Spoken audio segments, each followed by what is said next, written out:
Hoje é dia 4 de janeiro de 2022, são 20 horas e 40 minutos, terça-feira, uma noite com previsão de pancadas de chuva. Nós estamos realizando o culto cristão no lar. E optamos pela leitura da obra Lírios de Esperança.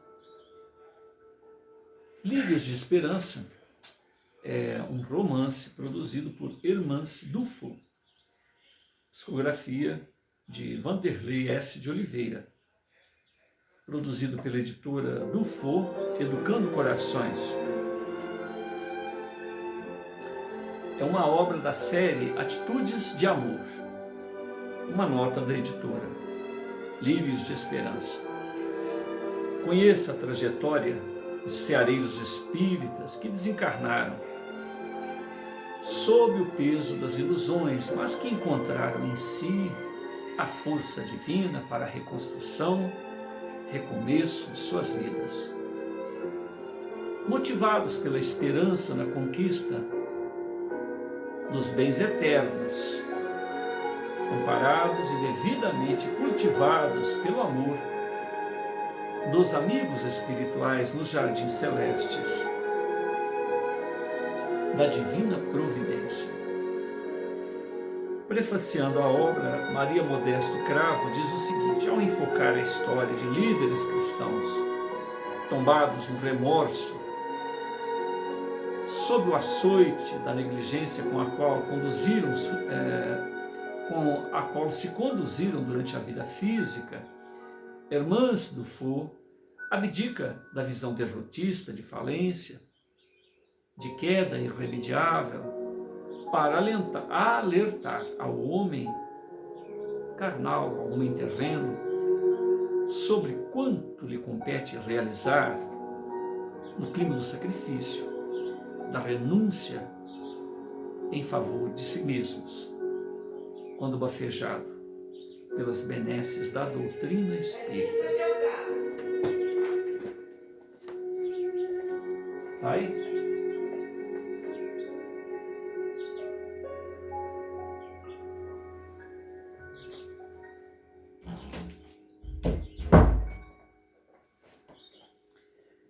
Nós estamos no capítulo 19, e o capítulo 19 tem por título Ala Restrita. Levantar-se-ão falsos cristos e falsos profetas, que farão grandes prodígios e coisas de espantar a ponto de seduzirem os próprios escolhidos. Evangelho segundo o Espiritismo, capítulo 21, item 5. Em tempo comparativo ao da Terra, Marcondes e Selena viveram todas as experiências narradas até agora.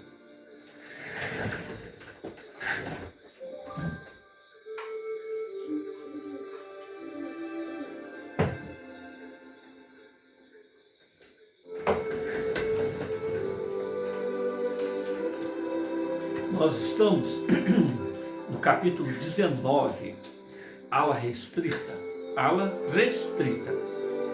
Levantar-se-ão falsos cristos e falsos profetas, que farão grandes prodígios e coisas de espantar a ponto de seduzirem os próprios escolhidos.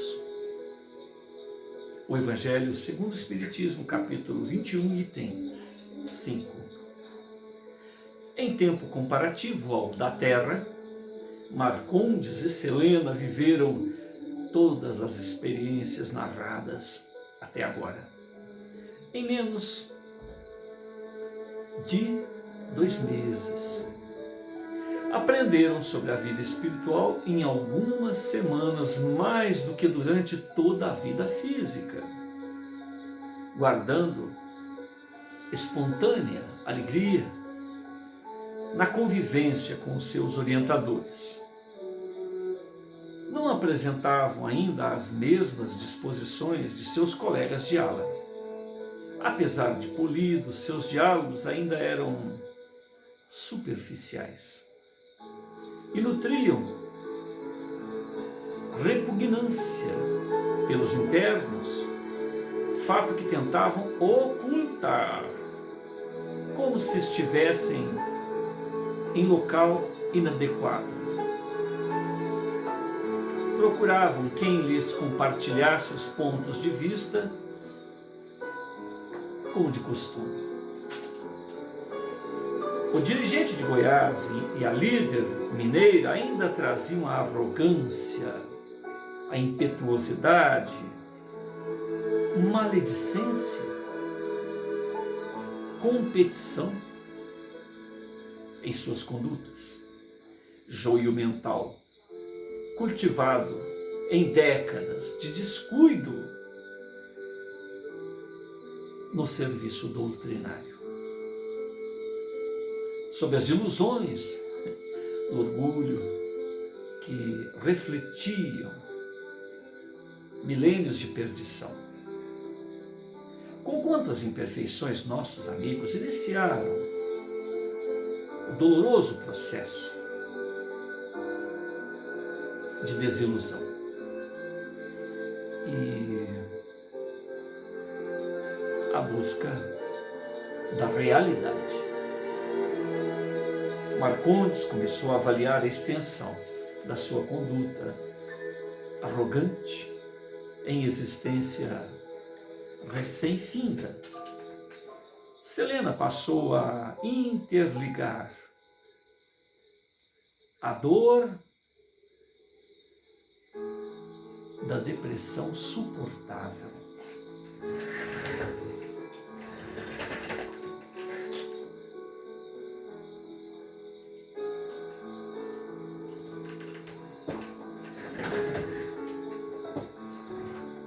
Selena passou a interligar a dor da depressão suportável com suas atitudes controladoras. Ampliaram-se os horizontes mentais, novos sentimentos brotaram, quais fossem flores que desejassem embelezar a criação. O tesouro mais valioso que uma alma pode ter depois da morte é saber mensurar os reflexos de suas atitudes na intimidade. Nossos irmãos são exemplos de trabalhadores da última hora que realizaram a contento. Entretanto, por descuido pertinente, a caminhada eivada de lutas por vencer, ambos renderam-se ao teste da negligência. Repetido. Ampliaram-se os horizontes mentais, novos sentimentos brotaram, quais flores que desejassem embelezar a criação. O tesouro mais valioso de uma alma que se pode ter depois da morte é saber mensurar os reflexos de suas atitudes, mensurar os reflexos de suas atitudes, saber como, na intimidade, no próprio hino da alma. Nossos irmãos são exemplos dos trabalhadores da última hora que realizar a contenda. Entretanto, por descuido pertinente à caminhada eivada de lutas por vencer, ambos renderam-se ao teste da negligência. A bondade que semearam lhes subtraiu as dores da queda consciencial. As intenções que cultivaram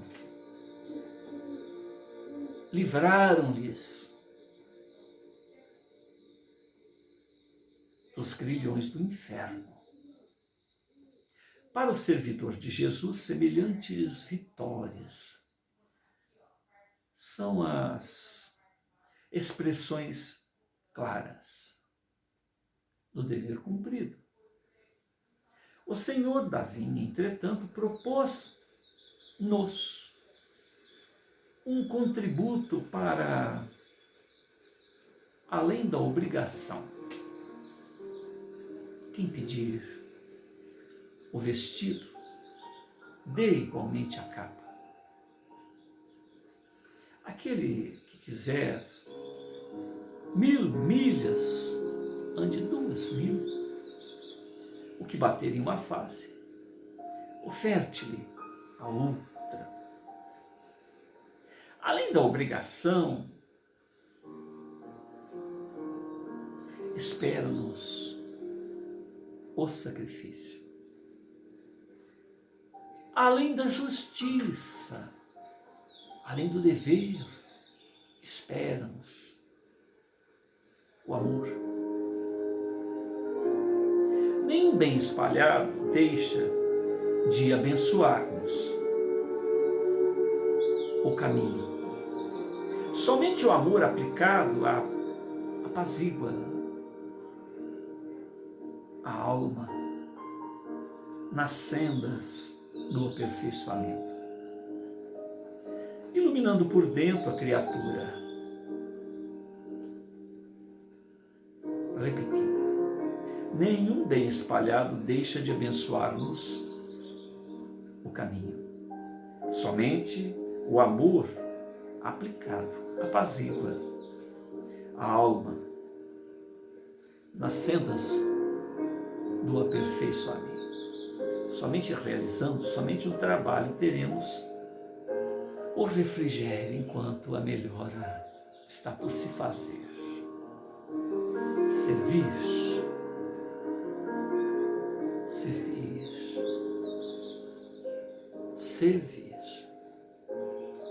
trabalhar sem cessar.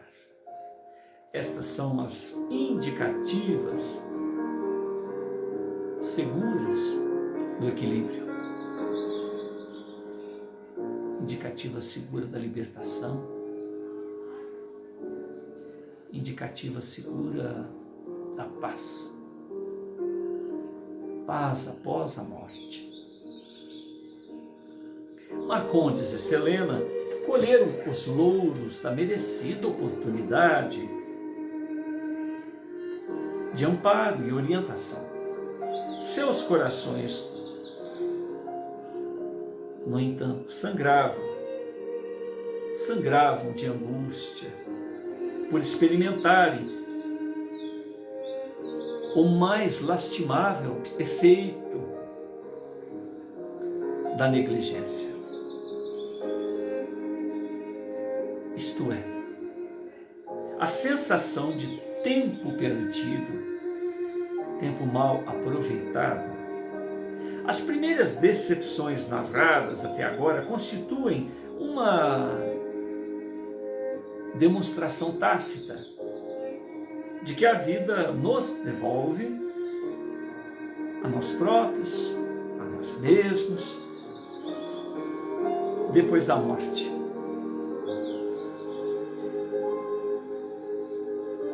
Que o trabalhador de Jesus repense seus caminhos, repense seus hábitos, repense suas propostas vivenciais.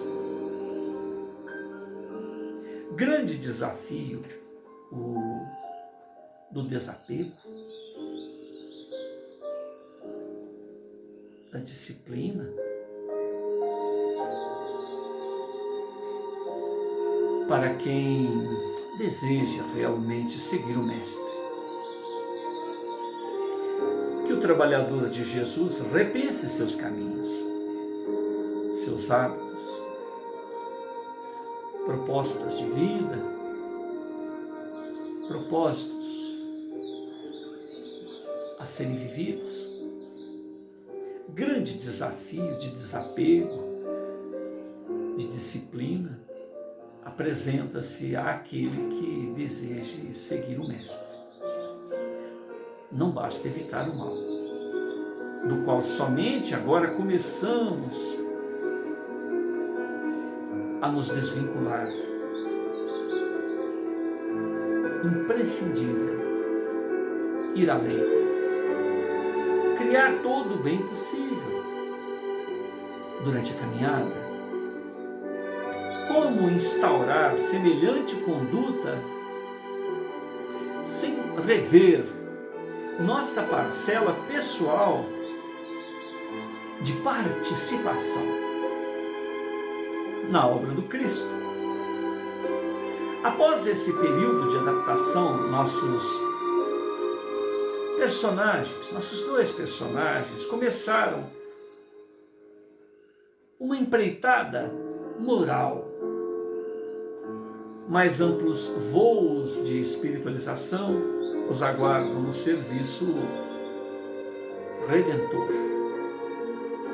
Os diálogos instrutivos com os servidores do hospital, acrescidos dos contatos profícuos, proveitosos, com diversos internos nas alas em que se encontram espíritas cristãos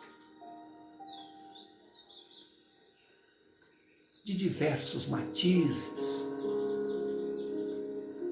acresceu-lhes enorme soma de perspectivas, de descortínio. Ficava claro: erraticidade, mundo espiritual, estar desencarnado entre uma e outra existência. É o tempo da colheita. Após a semeadura da vida corporal, hora de aferir, hora de sopesar a realidade das escolhas. O retorno de Selena ao ambiente de tarefas doutrinárias e a cirurgia de Marcondes atestavam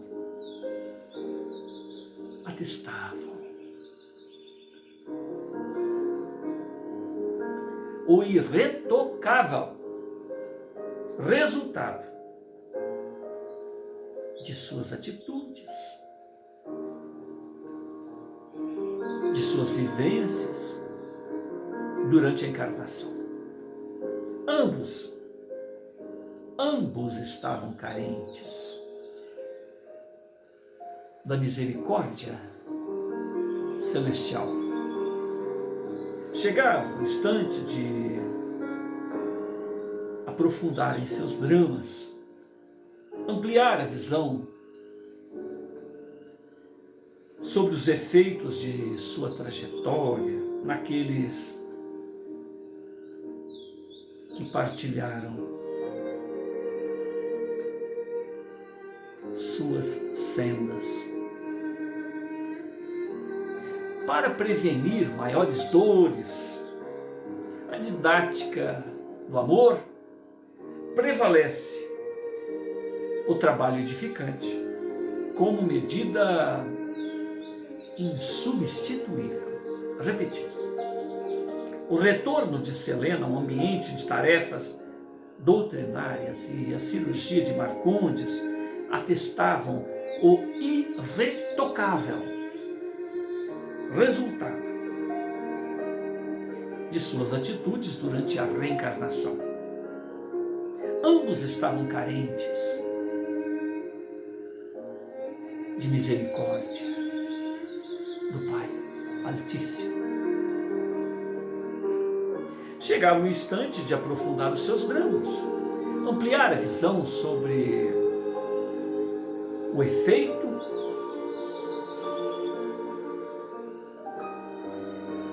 de seus atos na trajetória, junto àqueles que lhes partilharam a senda. Para prevenir maiores dores, a didática do amor prescreve trabalho,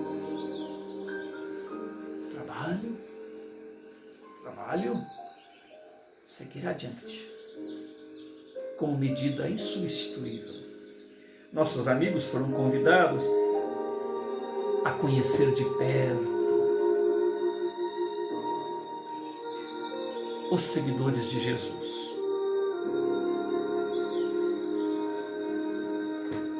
Atolados,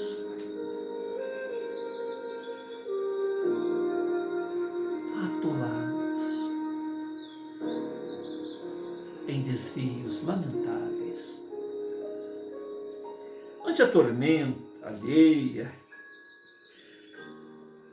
dimensionaram com mais exatidão suas próprias realizações. Conhecendo os casos graves de arrependimento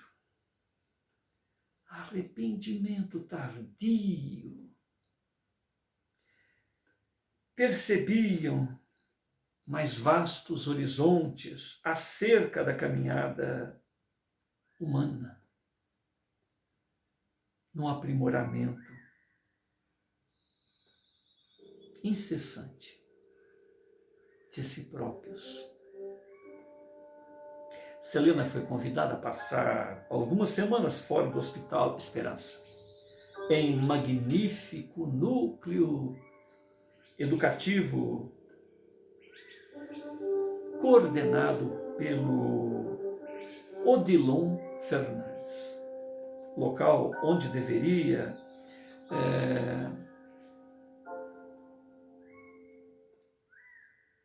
ser exposto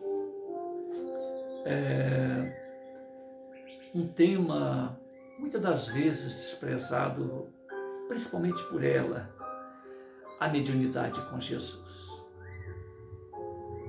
Marcondes, por sua vez, transferiu o estada para outras alas do pavilhão Judas Iscariotes. Atendendo ao pedido de Eurípides, ficaria integralmente aos cuidados de Dona Modesta e Doutor Inácio, na condição de auxiliar direto de ambos.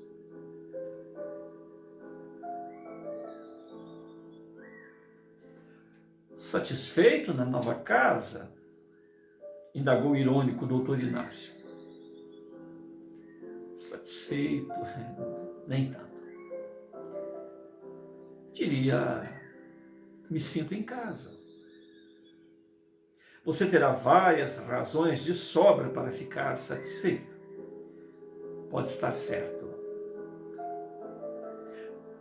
Quando começarei as visitas? Terei que fazer algum curso? Começará já. O curso serão as visitações. Começaremos visitando Jandira, no subsolo. Dona Modesta não virá conosco. Modesta está muito ocupada no momento. Vamos. Marcondes estava alojado no andar térreo, onde se situava a administração geral daquele pavilhão. Dirigiram-se para o elevador, desceram ao andar subsolo 1, local somente permitido com autorização de responsáveis. Devido à gravidade dos casos dos ali internados, passando pelos postos de enfermagem fraterna, Dr. Inácio e o auxiliar eram saudados com alegria. Os corredores possuíam luz fraca. Chegando à ala de destino, uma placa acima da porta dizia ala restrita, 20 quartos, sendo 10 de cada lado. Uma enfermaria coletiva ao fim do corredor. Alguns pacientes transitavam mudos, olhares esgazeados. Muitos enfermeiros, em plena tarefa, passavam pelos dois com pacientes em macas. Ouviam-se gritos estridentes em alguns quartos. Marcondes revela-se tenso. Assustado, Marcondes. Nunca gostei muito de hospital psiquiátrico. Não é hospital psiquiátrico, meu amigo. É uma ala de recuperação. E qual a diferença? Passei a vida dentro de um hospital psiquiátrico e jamais presenciei um índice de recuperação como ocorre aqui. Devido ao método. Sem dúvida, Marcondes, nisso reside a diferença. Que método é empregado? Amor. Terapia. Terapia de amor, Marcondes. Os dois andavam até que foram abordados por uma mulher de baixa estatura, bem penteada, de olhar fixo. Aproximou-se de Marcondes, braços cruzados. Vez por outra levava o indicador ao lábio como se espalhasse uma substância e novamente cruzava os braços. Chegando perto, disse: sei o seu nome. É mesmo? Falou Marcondes em tom de piedade pela condição do doente. Converse com ela, estimulou o doutor Inácio. Qual o seu nome? Jandira. Jandira Alves de Assunção. Muito prazer. Senhor Marcondes de Faria. Como ela sabe o meu nome, doutor Inácio? Pergunte a ela, Marcondes.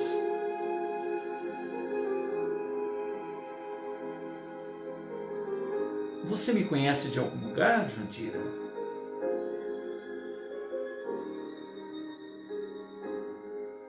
Conheço o tempo universal e o espaço que separa o tempo universal.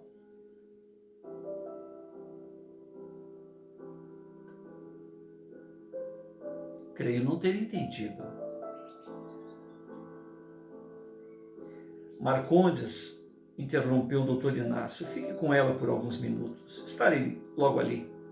E apontou um posto próximo. Venha ao meu quarto. Vou lhe contar umas histórias, convidou Jandira. Posso, doutor?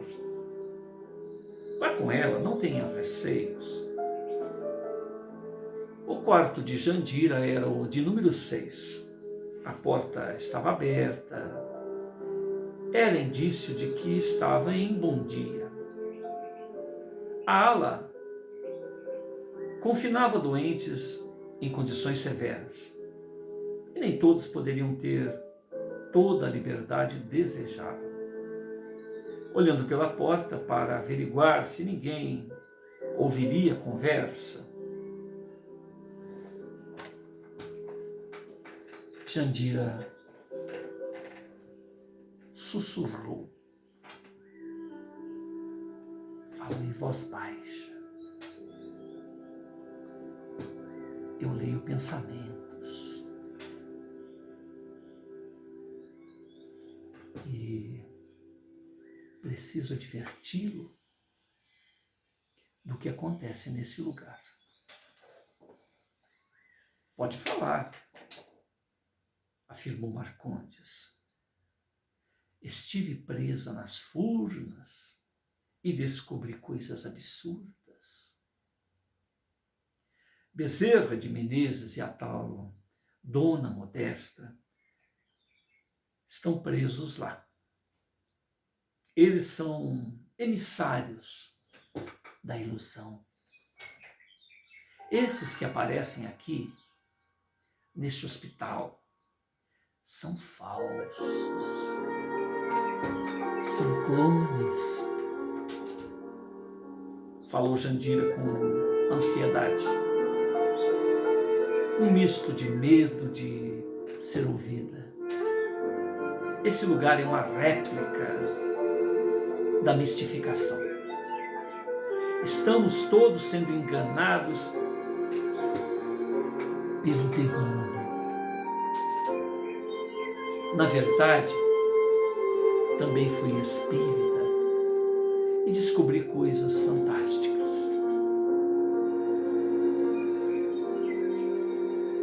Sim, fale sobre essas coisas absurdas, Jandira. Estou curioso. Espiritismo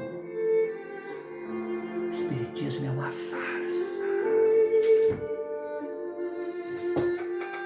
Somos enganados.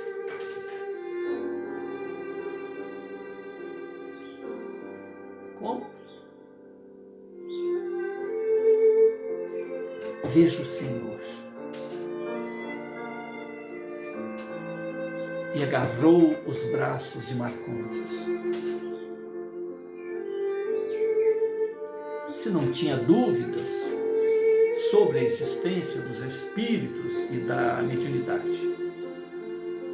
Apóstolo, como se arrependeu depois da morte de deixar de fazer as coisas que gostaria.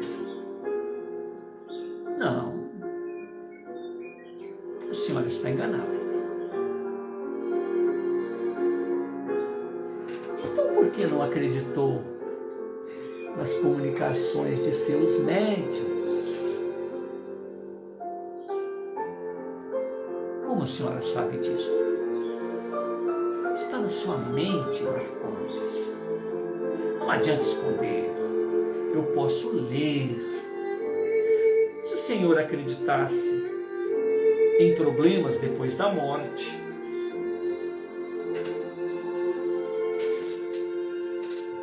teria uma amante? A senhora está sendo inconveniente, dona Jandira. Vamos parar com isso. Com licença, tenho que chamar o doutor Inácio. Não. Essa é a sua hora da verdade, Marcondes. Jandira correu e trancou a porta. Abre essa porta, Jandira. Com licença. Você está me assustando. O Senhor não vai sair daqui enquanto não me ouvir. Ouvir a verdade.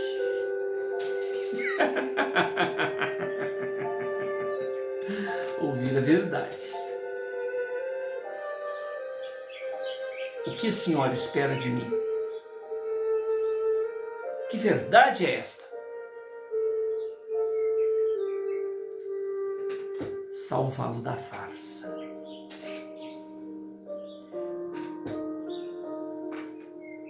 Estamos sendo enganados.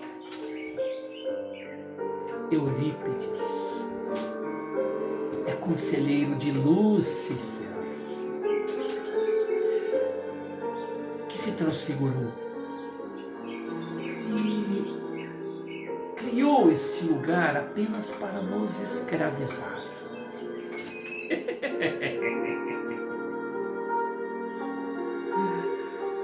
Quando a nossa cabeça estiver boa, eles nos dão serviços escusos, serviços, seja junto aos homens na terra.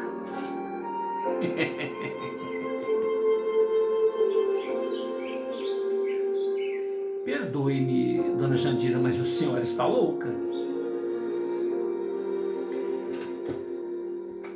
Isso é o que querem que nós pensemos.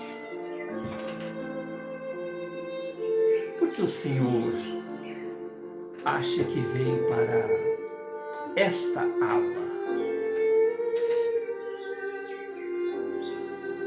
Pode estar certo que existe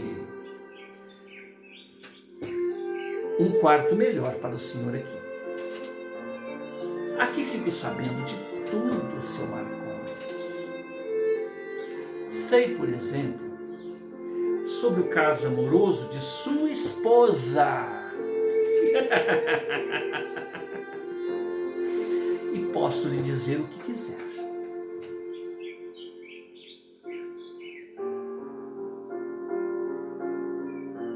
Como soube disto? Interrogou com visível curiosidade? Sei de tudo, seu Marcondes. Tenho poder. Tenho poder. Quer saber? Saber, dona Jandira, quem era o homem, o traidor, o amante de sua esposa?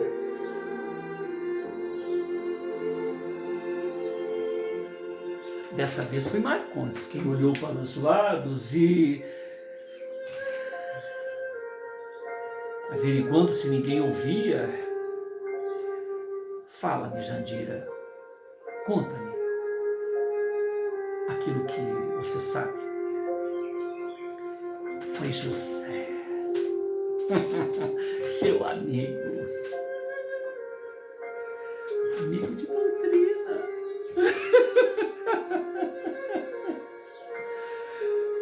Meu Deus, eu desconfiava, Jandira. Eu desconfiava, Jandira.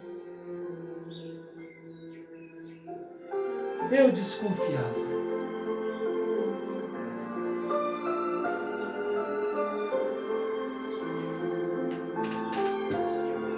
José sabia do seu caso com Eulália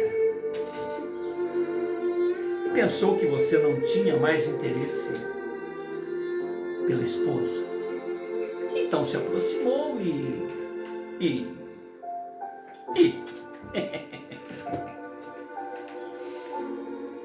Jandira, abre a porta.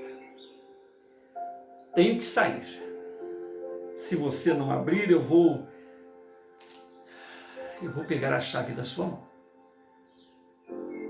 Nem tente. Nem tente. eu conheci o monstro da mentira. Conheci de perto.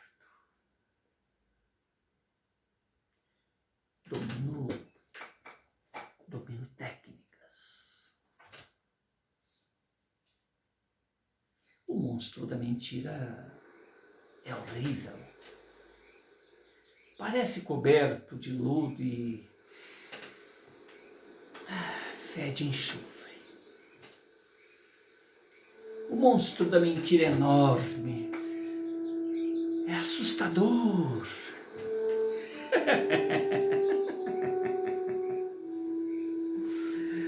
Sou agora sua escrava. Porém, quero formar uma equipe para fugirmos desse lugar. E preciso destruir o centro espírita que fundei. Ajude-me. Jandira.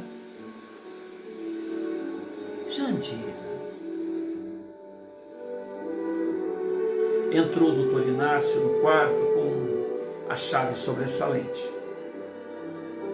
Contando mentiras novamente, Jandira. Não, doutor, nada disso. Não é o senhor Marcondes? Falou a paciente pedindo anuência com fisionomia intimidadora. Vamos, Marcondes. Vamos, Marcondes. Continuemos a visita. Intimou o médico. Até logo, Jandira. Despediu o dirigente. Estarei esperando você. Você, Marcondes. Estarei te esperando. Ao sair do quarto, Marcondes, pálido, tenso, parecia outro. A psicosfera da paciente afetou-lhe a sobremodo. Doutor Inácio, estou mal. Vamos ao posto, vamos ali ao posto de atendimento, Marcondes. Doutor, eu não sei se vou aguentar. Não sei, doutor. Eu não sei se vou aguentar. Venha, vou te ajudar. E deu-lhe o braço.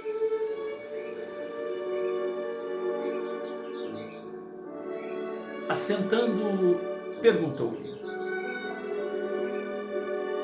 que houve, Marcondes? Parece que não tenho controle sobre os meus pensamentos. Recordo-me de médiuns que passaram pelas minhas tarefas e um forte sentimento de culpa. Estranho. Muito estranho. Estou com raiva da minha esposa e... Fale de suas sensações, Marcondes. Parece que estou sendo sufocado por algo. Aquela mulher falou de um monstro. É como se visse uma enorme serpente com pernas humanas, olhando para mim, na minha frente.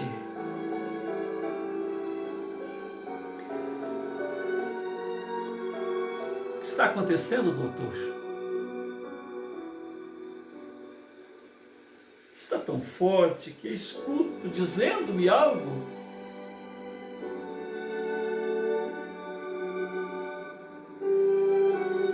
O que ela diz, Marcondes?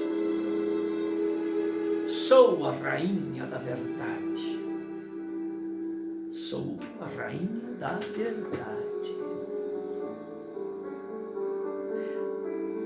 Doutor, eu estou perdendo sentidos, E Marcondes desmaiou. Somente após 1 hora ele retornou à consciência. A visitação foi interrompida E ele regressou ao quarto com recomendação de não permitir cenas mentais. Somente após uma hora, ele retornou à consciência. A visitação foi interrompida e ele regressou ao quarto com recomendação de não permitir as cenas mentais. Isso é um termo novo para mim.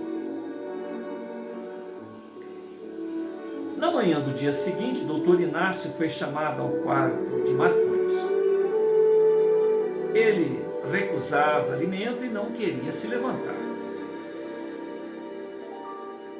O que sente, Marcondes? Revolta. Muita revolta. Por que será, doutor? Eu estou irritadíssimo. Não dormi bem.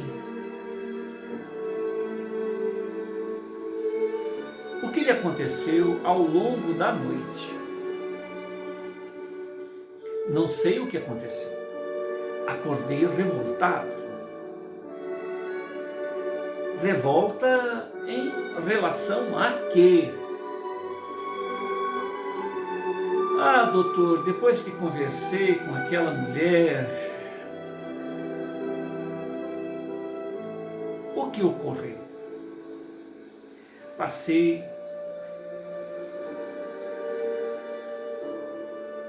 a ter uma revolta de ser espírita. Revoltei-me por ser espírita.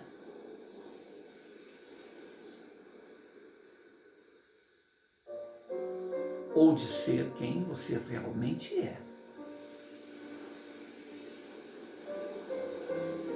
Talvez isso, doutor. Só sei que um desgosto terrível apossou-se de minha alma. Como que por encanto apareceu esse discurso? Serão as vibrações dela?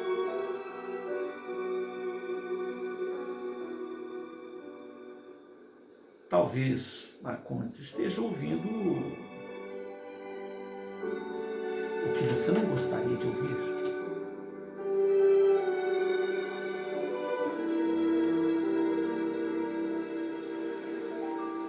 Sinto-me como um verme, doutor. É o ruir, é o cair das máscaras, Marcondes. É o cair das máscaras, é o desnudar-se perante si próprio.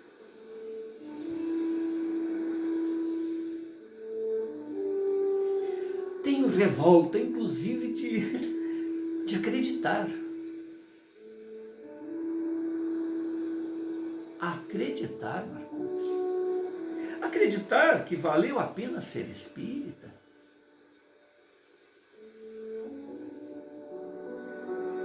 Por que isso não me deu sossego, não me trouxe a paz?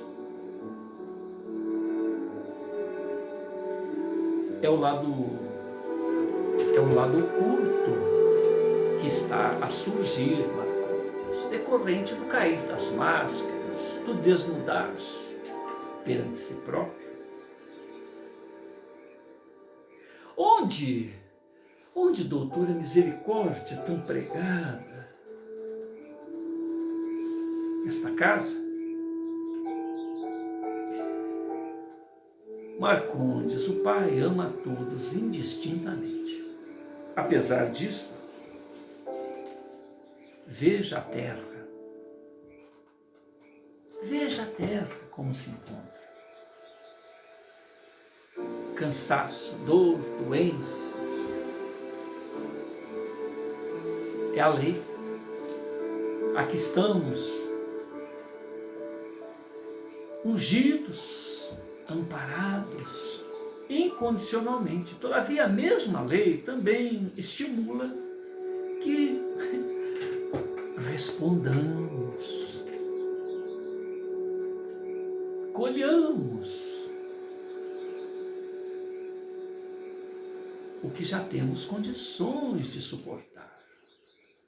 Enfrentemos desafios que já estamos maduros por resolvermos. Se a misericórdia fosse suprir a responsabilidade quando és maduro para enfrentar, surge o desafio. Se a misericórdia fosse suprir a responsabilidade, ela seria conivente. Haveria conivência com os nossos erros e um buraco, um furo na evolução. Ah, doutor, eu não vou dar conta. Marcondes, diante de tua revolta, qual atitude você tomaria agora se tivesse liberdade de opção? Qual seria a atitude? Parar com a vida.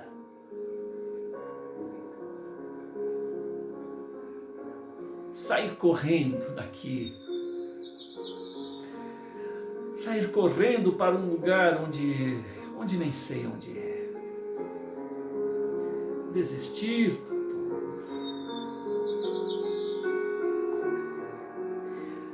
Vontade de não existir. Desistir, Marcondes. Desistir de viver. Fale mais, Marcondes.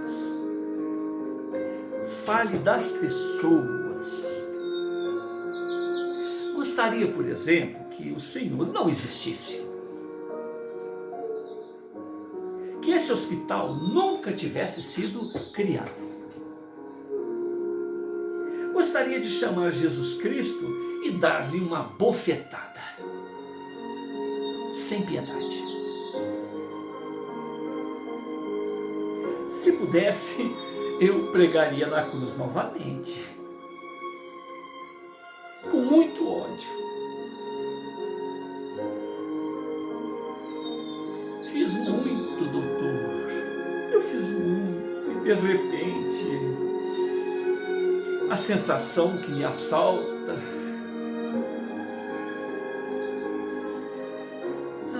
é a de perda de tempo. Impotência. Parece-me que nada valeu, que nada vale a pena. Será que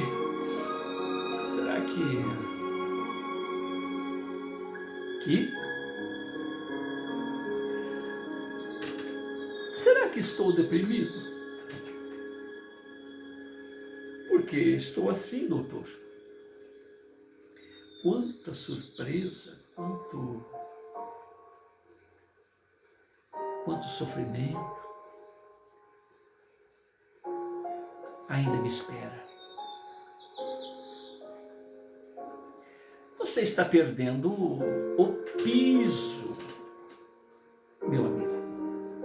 Piso são as convicções que colocamos como pontos de apoio da vida terrena.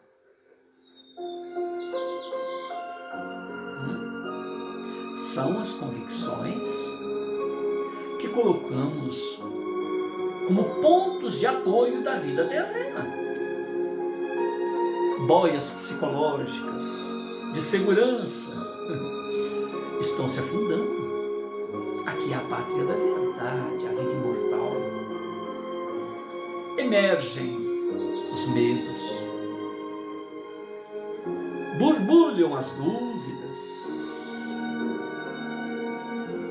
flutuam as questões emocionais não solucionadas e que foram soterradas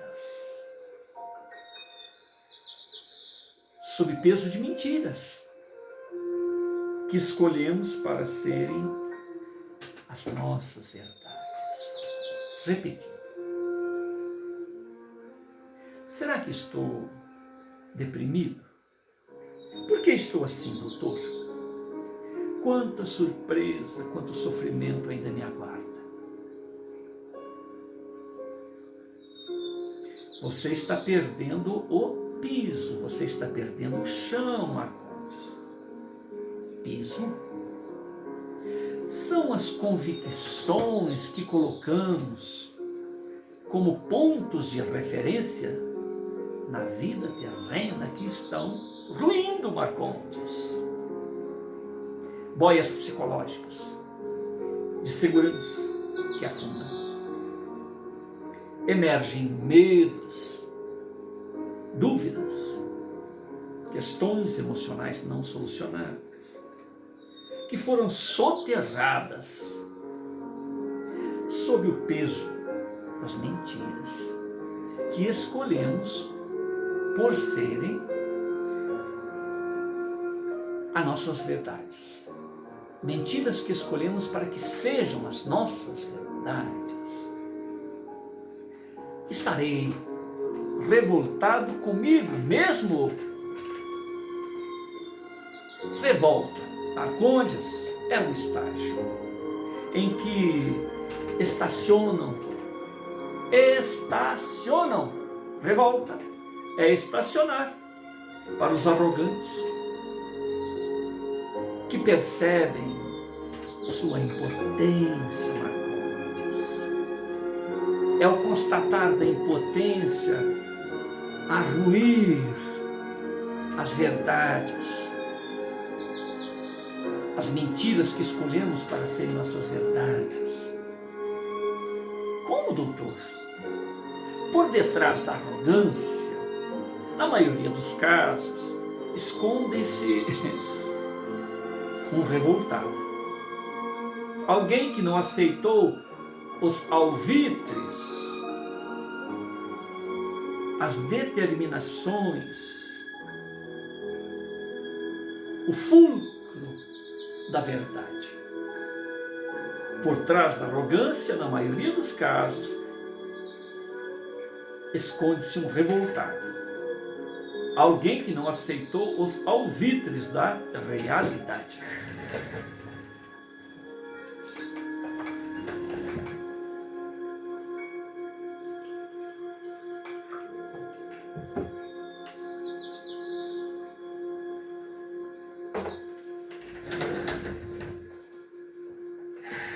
Por trás da arrogância, na maioria dos casos, esconde-se um revoltado. Alguém que não aceitou os alvitres da realidade. Para não tombar na depressão, assume a prepotência, a insanidade, a insolência.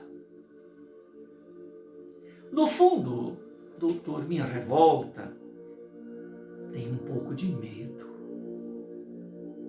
Encontro-me muito inseguro e chego a pensar se realmente morri.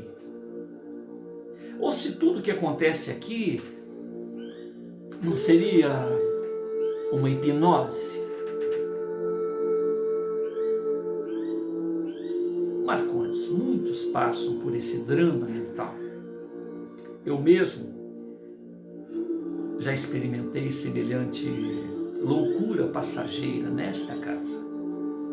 E vez por outra ainda tenho alguns lapsos ocasionais. O senhor é também bastante arrogante, doutor. Não é verdade? Sou um arrogante que não minto mais para mim mesmo. Um arrogante autêntico,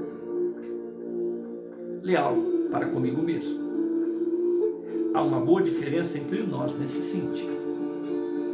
O senhor quer dizer que sou um arrogante iludido?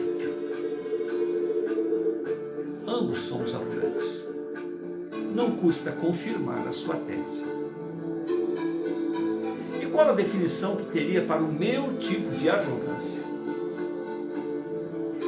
Arrogante é alguém que acredita nas ilusões de supervalorização de si mesmo. Quanto a você, defina-se. Defina-se por você mesmo. Minha arrogância deixa-me inseguro. Compreende? Ao contrário, Marcondes, somos arrogantes por sermos inseguros, temerosos, fracos, Marcondes. Somos arrogantes porque somos fracos. Diga-me algo nesse instante que lhe traria segurança. Estou tomado por um receio de ferir a pureza doutrinária, de estar aceitando algo contra o espiritismo. Estou tomado por um receio, doutor, de ferir a pureza doutrinária, de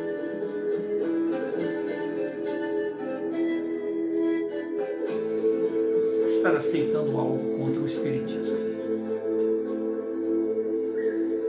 Chega a passar pela minha frente que estou sendo vítima de uma mistificação perfeita. Neste lugar. Eu acreditei no que Jandira falou.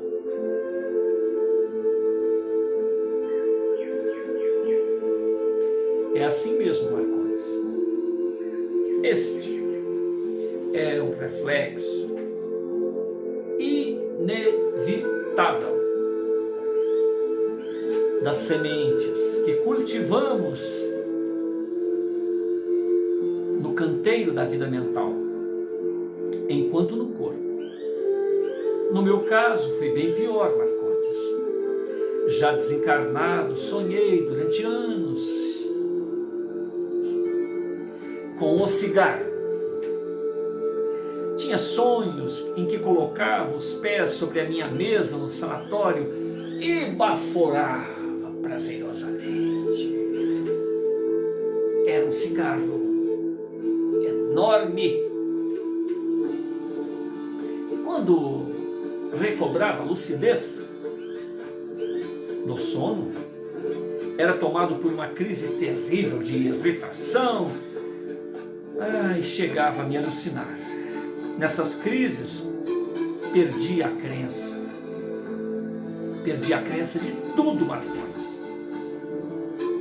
Se essa é a verdade, doutor, por qual razão nós espíritas fomos enganados? Por que André Luiz não deu mais detalhes? Por que Emmanuel não escreveu sobre os fracassos dos espíritas após a morte? Marcondes, pare de cobrar dos outros, meu amigo, e olhe para você mesmo. Parece que esqueceu tudo que aprendeu nas últimas semanas. Gostaria mesmo, doutor, de esquecer tudo que vi, presenciei, experimentei, ouvi por aqui.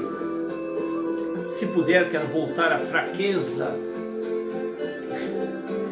Se puder, quero voltar à pureza doutrinária. Sinto-me muito ameaçado com o que constato neste plano.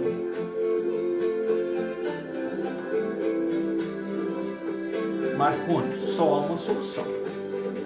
Qual? Volte à matéria. Recomece. Nem pensar, doutor, nem pensar. Quero distância da carne por agora. Será que não tem alguém no hospital como eu? Alguém que sinta saudades do que é verdadeiro espiritismo. Saudade das tarefas.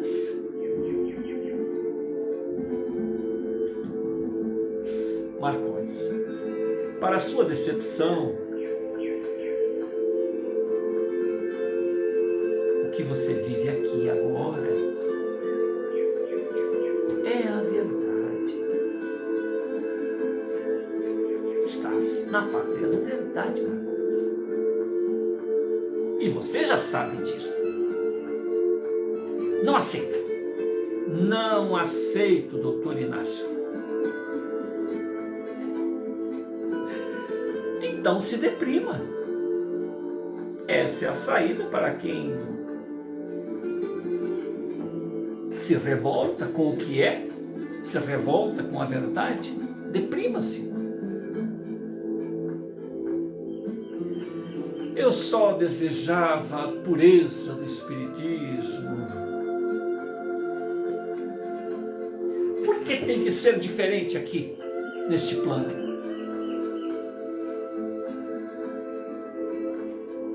Marcondes, engano seu. Os homens do plano físico é que criam ideias desconexas com a verdade. Portanto, 2 casos do Chico Xavier. Talvez você saiba o que tentamos dizer.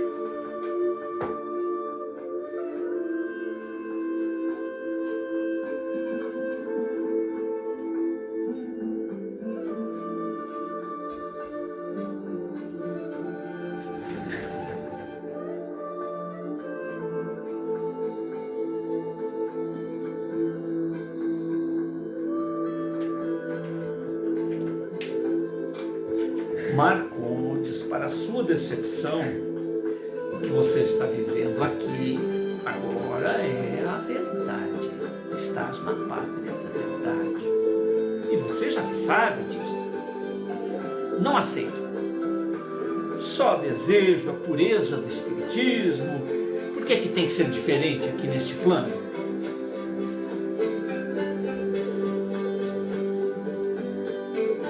Engano seu, Marcondes. Os homens do plano físico é que criam ideias desconexas da verdade. Mas não há ninguém que cultive a pureza doutrinária por aqui? Sim, existe. E você os conhecerá a seu tempo. Contudo, fique sabendo, amigo, que poucas foram as vezes que essa expressão foi utilizada em favor da lídima preservação dos princípios doutrinários. Repetindo, existe, você os conhecerá ao tempo. Contudo, fique sabendo que poucas foram as vezes que a expressão foi usada em favor da lídima preservação dos princípios doutrinários. Em razão de nossas lutas morais, e a aplicação verdadeira desse termo é a de endossar o limite da verdade que conseguimos entender e assimilar. Passou disso é perturbação. Os espíritas que atentam manter nesta casa terminam desesperados, levados a alas restritas, com crises lastimáveis de confusão mental. Jandira falou que viu Bezerra de Menezes, Maria Modesta, aprisionados nas furnas. E viu mesmo. Como pode? São clones. Embora ela defenda que os clones são os que estão aqui conosco. Inclusive existem centros espíritas totalmente tomados por eles através de mistificação mediúnica. Outros são ludibriados por criaturas como Jandira sob hipnose e exploração de adversários. Em alguns lugares, pasme, Marcondes, espíritos como ela são recebidos como mentores. Os médiuns acreditam facilmente em suas teorias. Como tem enorme conhecimento da doutrina, ela ludibria com mestria as mentes incautas. Com que intuito espíritos como a Jandira fazem isto? Os adversários sagazes da causa têm plena consciência da impossibilidade de exterminarem os centros espíritas. A propósito é apenas retardar. O propósito é apenas retardar e incentivar a morosidade, incentivar a preguiça. Inúmeras agremiações encontram-se totalmente tomadas por esse gênero de obsessão. Obsessão coletiva. Obsessão inteligente, Marcondes.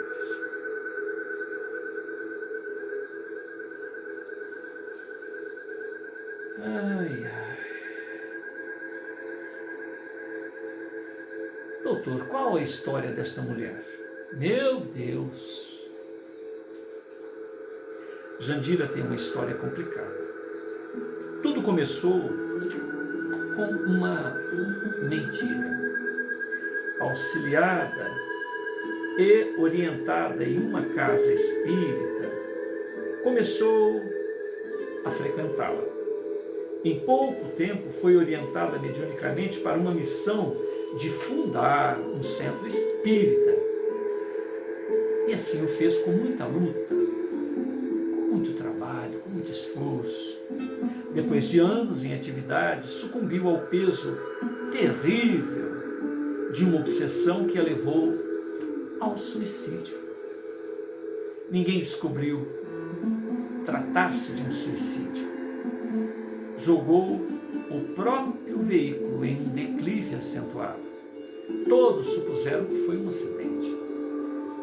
Prisioneira das furnas da mentira, padeceu anos em explorações diversas, formando um quadro psicótico grave. Ela estava sendo usada para prejudicar o centro.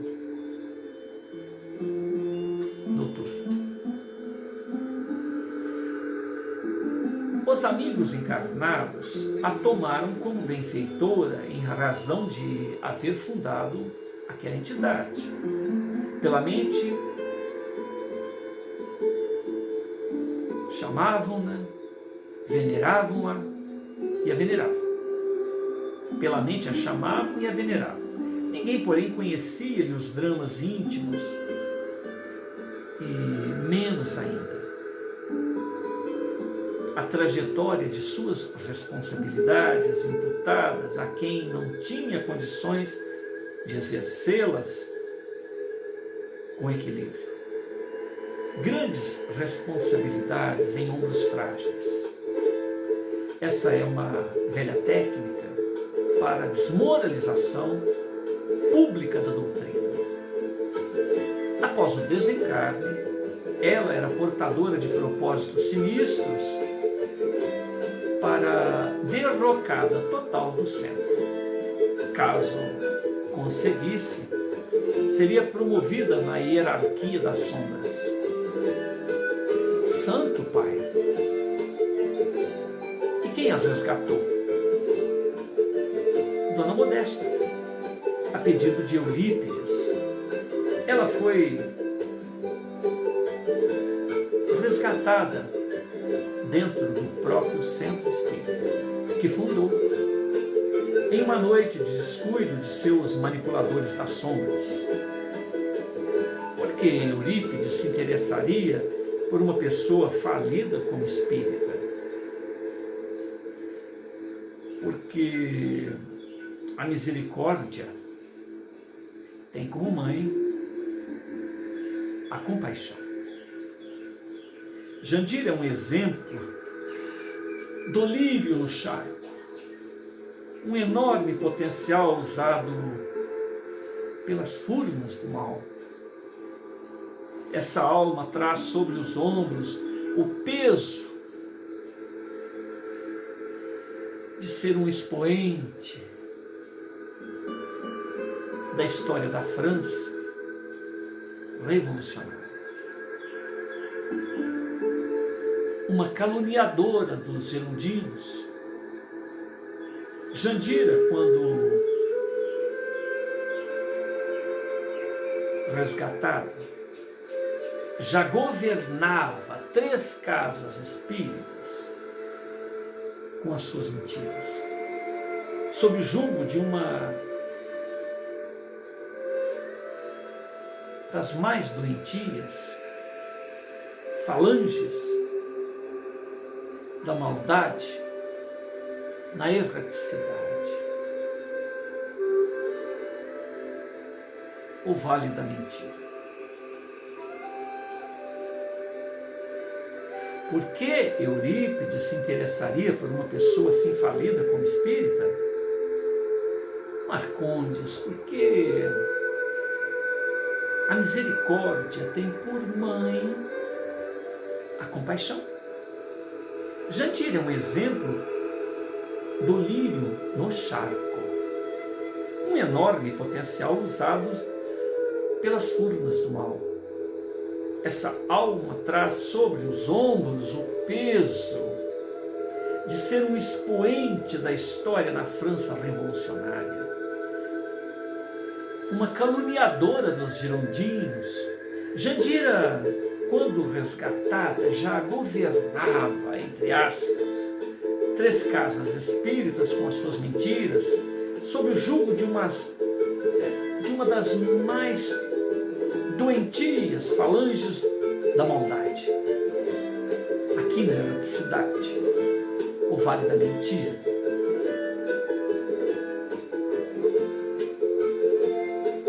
Doutor, aí agora, como ficou o centro que a venerava, sem mentor?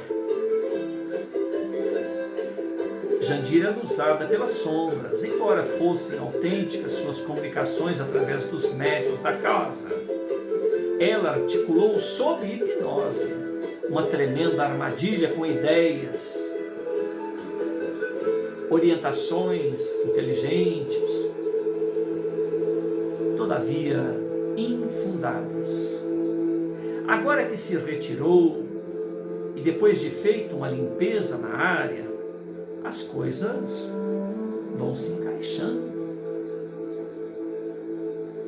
vão se arrumando naturalmente.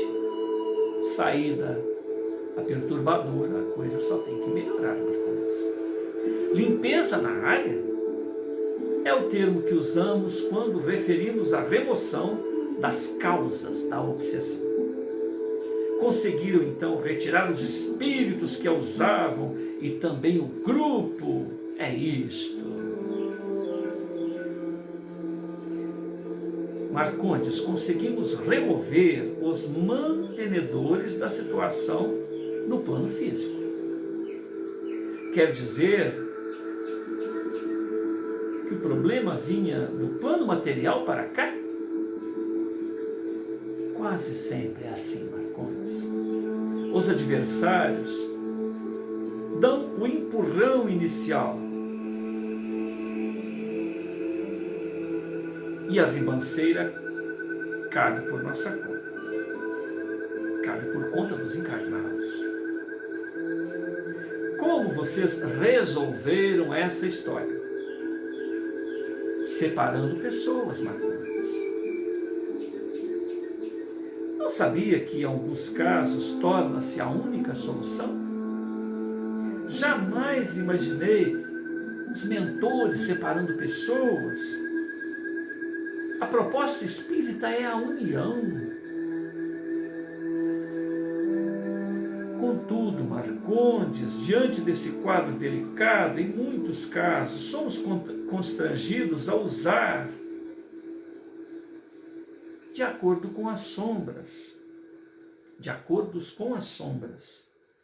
Quando essa postura fascinadora coloca em risco o progresso da maioria, optamos pelo mal menor, através da diplomacia, no encaminhamento das ocorrências. E esses acordos,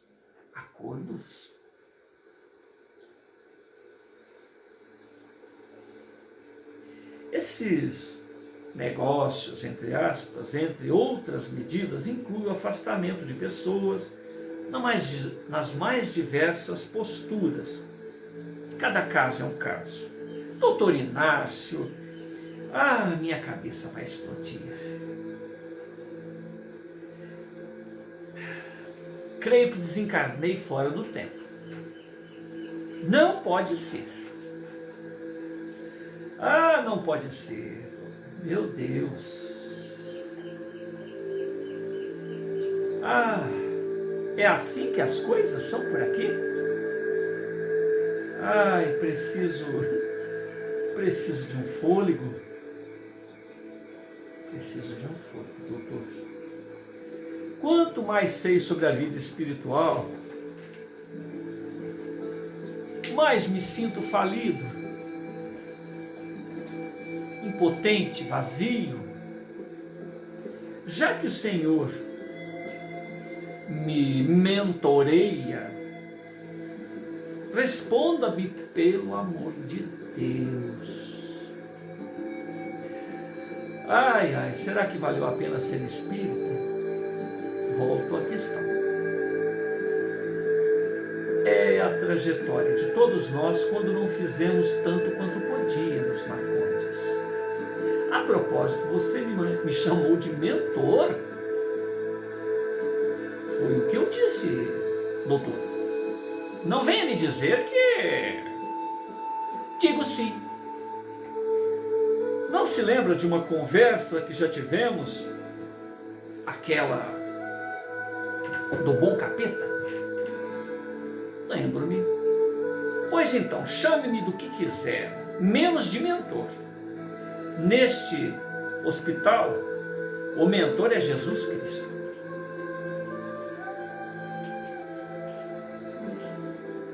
Doutor.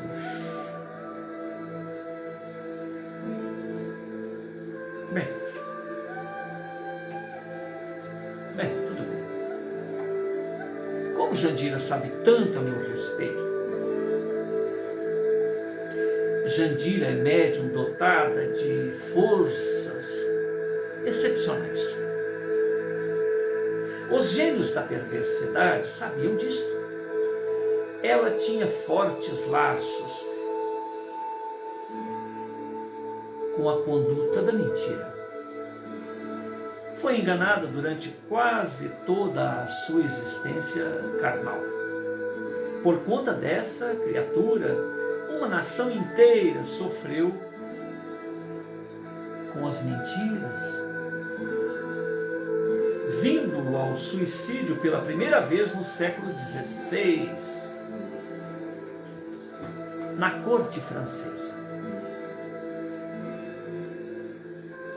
E quanto ao que ela me disse sobre o hospital, a farsa do espiritismo, sobre a minha esposa,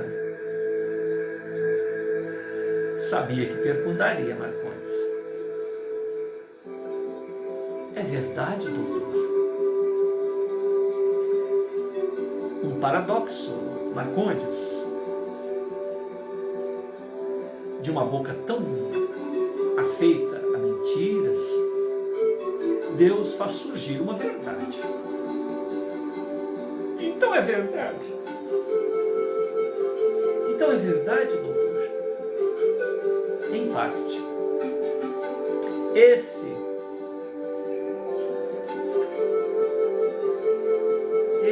doutor, é o motivo, outro motivo da minha revolta, falou Marcondes, socando uma cama, irritado. O senhor acredita que estou sentindo ciúmes por atraso? já que não tinha certeza quando na carne, agora sinto saudade, ciúmes, revolta. Muita revolta, doutor. Pois saiba que não ocorreu o que você pensa. José realmente tentou, de certa forma, porém sua amada esposa, Josefa, ela se manteve firme em seu posto, em seu dever. Ainda assim sinto revolta, doutor. Ô, Marcondes, o teatro acabou, meu amigo. Teatro. A vida terrena tem sido um palco para a grande maioria das pessoas. Representam para uns, representam para outros, escondem aquilo que sentem. Representam para uns, representam para outros, mas escondem o que sentem, escondem o que fazem.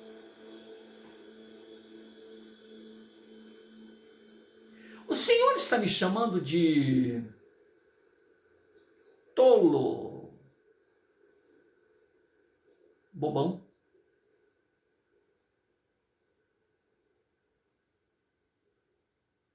E é isto mesmo. Aliás, somos tolos, somos bobões demais.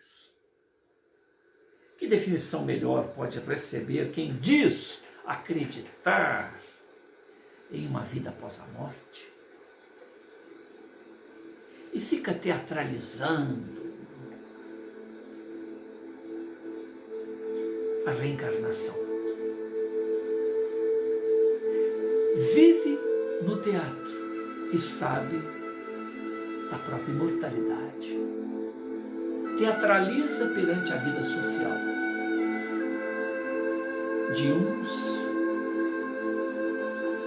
para outros, teatro na vida material. Mas ciente da própria imortalidade. Mesmo que Josefa o houvesse traído, que autoridade você tem para exigir tributos de honra que você teria mantendo um caso com Eulália? Marcondes calou-se envergonhado. Sinto muito pela franqueza, Marcondes, mas não dá para brincar sobre este assunto.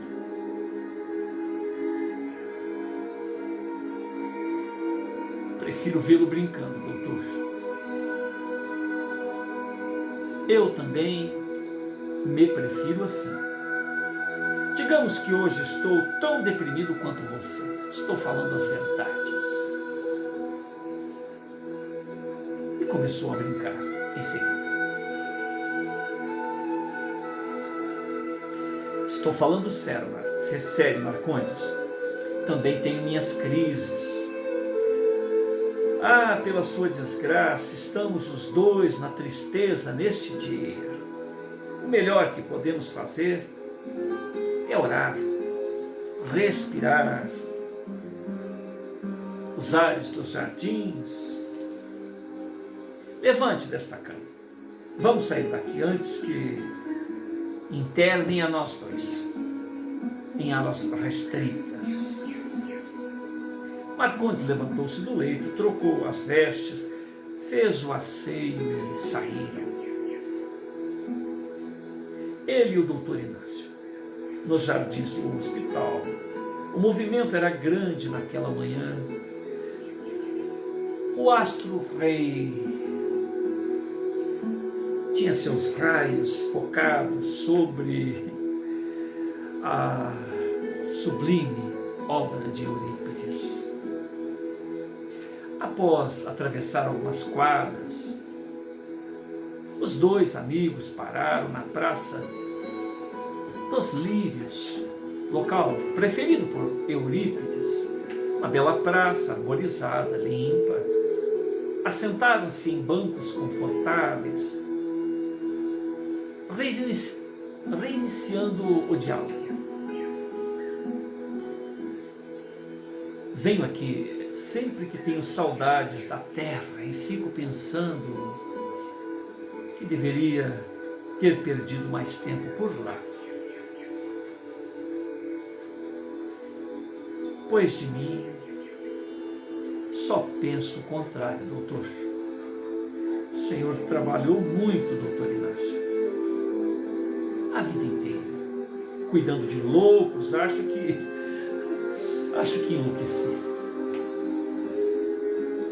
Enlouqueci, não percebi, Marcos. Acabei sendo útil, mesmo doente.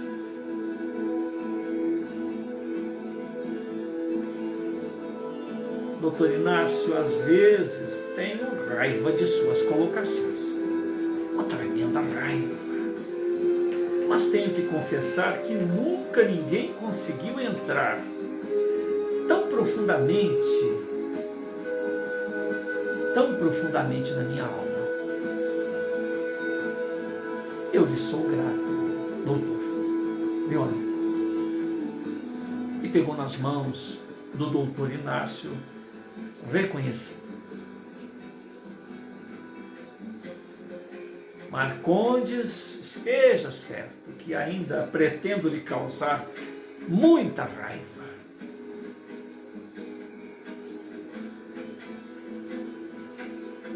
Doutor, vejo que os jardins nos fizeram bem. Sempre fazem, Marcondes. O espírito de Eurípides, e por que não dizer de Jesus, está nesta praça, meu amigo. Vê esse flamboyant? Sim, doutor. Abrace-o, meu amigo. E pense em Jesus. Pense no Nazareno.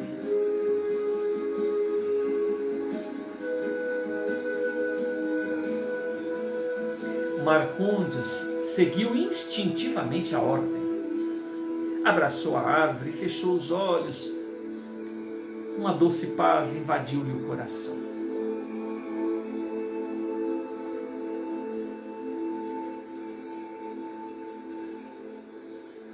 Que sente, homem? O que você está sentindo, Marcondes?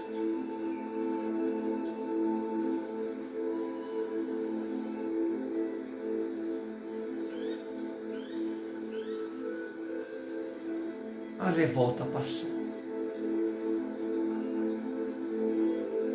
Sumiu por encantamento, doutor. Estou leve, calmo, pela primeira vez. Sinto-me assim depois do desencarne. Então você está pronto para ouvir. Jandira disse a verdade.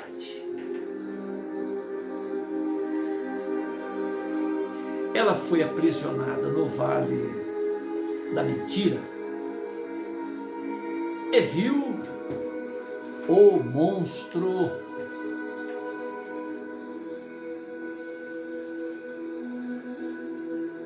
Esse lugar existe, doutor? Bem como o monstro a que ela se referiu.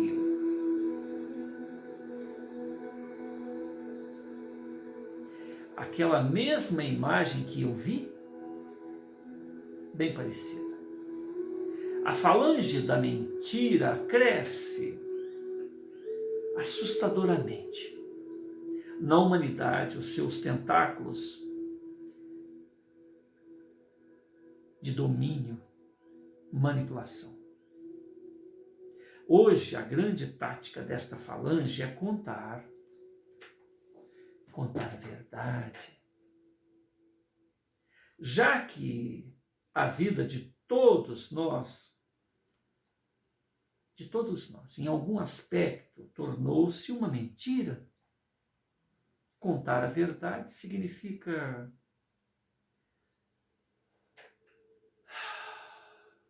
estarrecer e derrotar. Além disso, o foco desta falange é a descrença, meu amigo. Repetindo.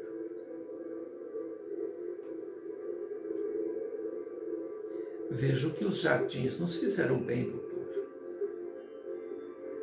Sempre fazem, meu amigo. Sempre fazem. O espírito de Eurípides, e por que não dizer de Jesus, está nesta praça. Vê este flamboyant?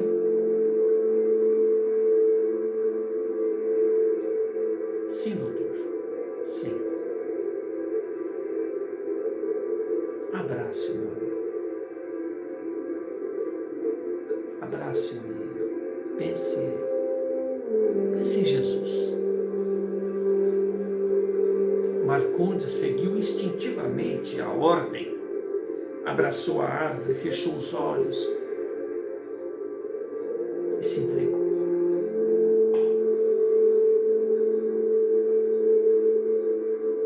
Se entregou. Uma doce paz invadiu-lhe o coração. Marcondes, o que sente?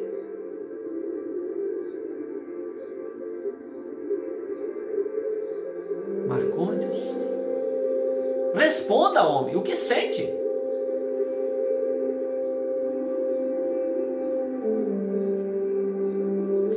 A revolta passou, doutor. Sumiu como que por encantamento. Estou leve, calmo. Pela primeira vez, sinto-me assim depois, pela primeira vez sinto-me assim depois do desencarne.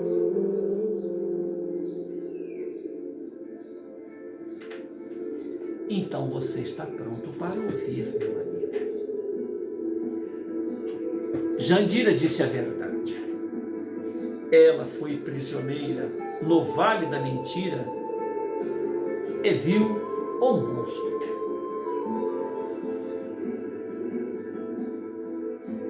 Existe esse lugar, doutor? Bem como o monstro a que ela se referiu. É aquela mesma imagem que eu vi. Bem parecida, meu amigo. A falange da mentira cresce assustadoramente junto à humanidade, seus tentáculos de domínio e manipulação. Já que a vida de todos nós é uma mentira, em algum aspecto, contar a verdade significa estarrecer e até nos derrotar. Além disso, o foco desta falange é trazer-nos, levar-nos à descrença. O Senhor sabia que ela me diria aquelas coisas, por isso o Senhor me deixou lá. Sabia que ela lhe diria algo.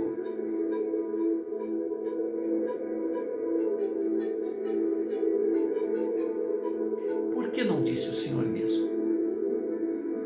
Porque Deus tem mecanismos mais sábios que a minha impulsividade. Pela boca de Jandira, muitas verdades necessárias são ditas ao seu modo. Mesmo no torvelínio da insanidade, surgem raios de lucidez que expressam a sabedoria do Pai em sua obra magnânima. Veja como você já não é mais o mesmo depois do contato com Jandira. Quem diria que uma paciente psiquiátrica seria médium, a médium de suas necessidades? Marcondes,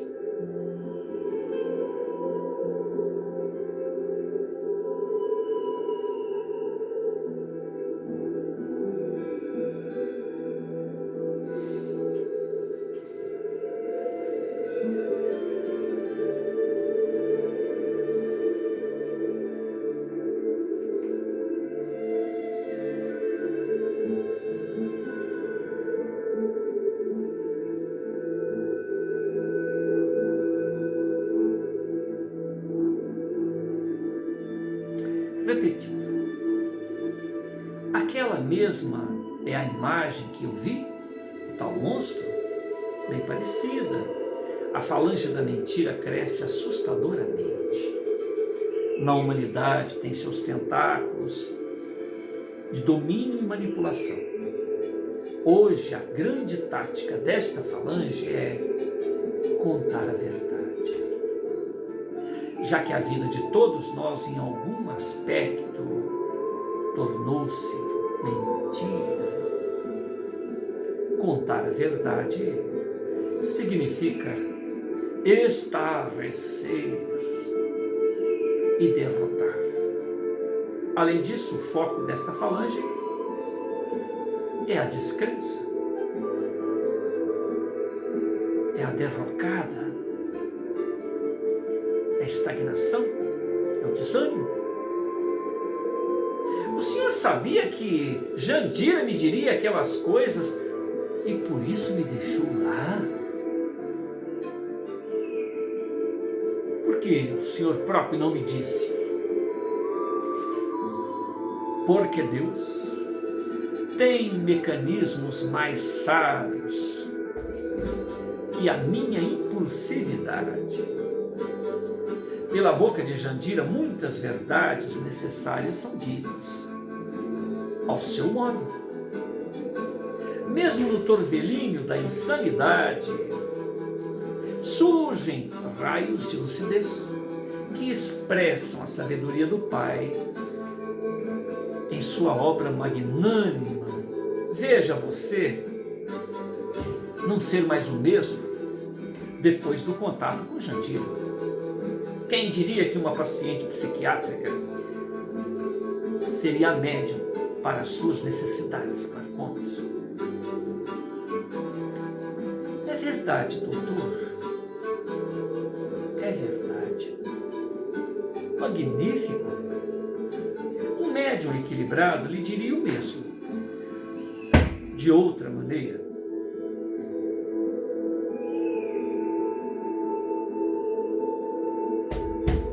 teria um desses para me orientar? Temos, mas estão muito ocupados para isso. Portanto, nada mais justo que buscar os que precisam. Jandira precisa muito de alguém para passear nos jardins, conversar. Leia o Evangelho para ela, meu amigo. Eu? Sim, você poderia, Marcondes.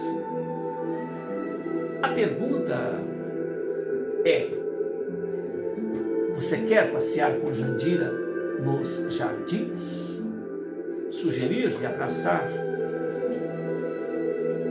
esta árvore?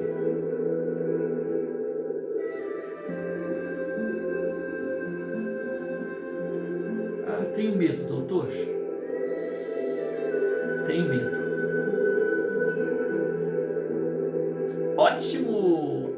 Ótimo, Marcondes. é um sinal de responsabilidade. Pelo menos nesse caso. E você começa hoje mesmo, à tarde. Assim, já, doutor, estamos aguardando alguém para isso há tempos. Jandir está aqui há quase um ano e tem sido muito bem assistida. Todavia, se lhe dermos tempo, atenção... Está bem, doutor, conte comigo. A propósito, doutor, apenas uma pergunta. Terei que buscá-la naquela área, naquela ala. Você está com medo, Marcondes? Foi traumático para mim, doutor. Nunca pensei que haveria uma casa do Cristo desta maneira. Uma casa de socorro desta maneira.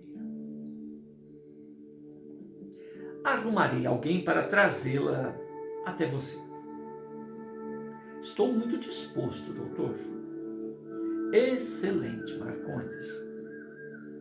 E eu senti a sua sinceridade. Só espero que não vire Pinóquio. Pinóquio? Espero que não passe a adorar as mentiras de Jandira. Que bom vê-lo assim, doutor. Está se sentindo melhor?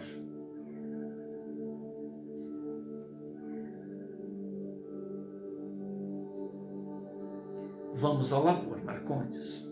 Você vai visitar Jandira e diga que acredita em tudo. Diga a ela que acredita em tudo. Depois do iniciar da noite, procure o professor no segundo andar. Ele o espera com outras lições.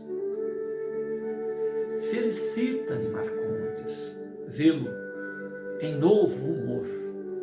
Contudo, mantenha vigilância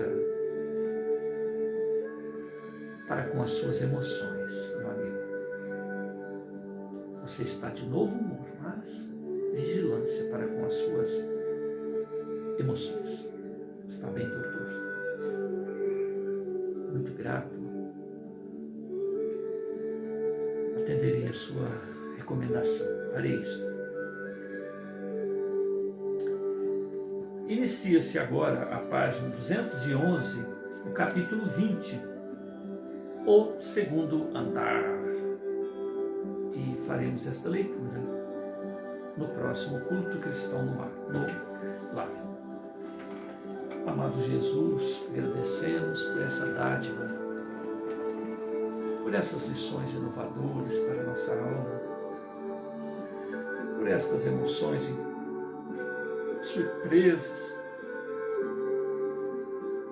pela presença de tantos colaboradores que nos auxiliam na compreensão e na interpretação daquilo que estamos estudando, lendo. E rogamos, Jesus, que nosso esforço possa ser útil a tantos outros corações que hão de descobrir que a transparência de nós para conosco mesmo é a essência da evolução. Muito obrigado.